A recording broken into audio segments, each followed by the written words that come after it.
Middle ఈస్ట్లో tension పెరుగుతోంది. దాని ప్రభావం భారత్లో పెట్రోల్, గ్యాస్ మీద పడుతుందా? ఇప్పుడు చాలా మందికి ఇదే డౌట్. ప్రస్తుతం ఆ ప్రాంతంలో పరిస్థితులు కాస్త అస్థిరంగా ఉన్నాయి.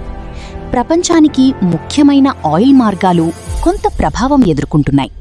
దీంతో అంతర్జాతీయ మార్కెట్లో క్రూడ్ ఆయిల్ ధరలు కొంచెం పెరిగాయి. భారత్ ఎక్కువగా ఆయిల్ దిగుమతులపై ఆధారపడుతుంది. అందుకే గ్లోబల్ మార్పులు మన దగ్గర కూడా కొంత ప్రభావం చూపుతాయి.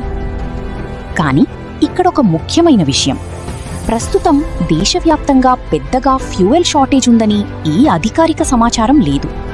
కొన్ని చోట్ల కనిపిస్తున్న సమస్యలు ఎక్కువగా డిమాండ్ ఒక్కసారిగా పెరగడం వల్లే.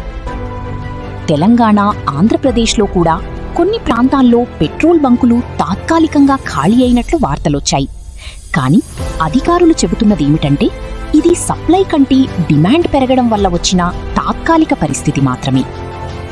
అంటే పూర్తిగా ఫ్యూయల్ అయిపోతుంది అన్న వార్తలు కాస్త అతిశయోక్తిగా ఉండే అవకాశం ఉంది. కానీ ధరలు పెరగడం మాత్రం గ్లోబల్ పరిస్థితులపై ఆధారపడి ఉంటుంది. అందుకే అవసరం ఉన్నంత మాత్రమే ఫ్యూయల్ తీసుకోవడం మంచిది. పానిక్ అవ్వాల్సిన అవసరం లేదు. ఇలాంటి క్లియర్ అప్డేట్స్ కోసం సబ్స్క్రైబ్ చేసుకోండి.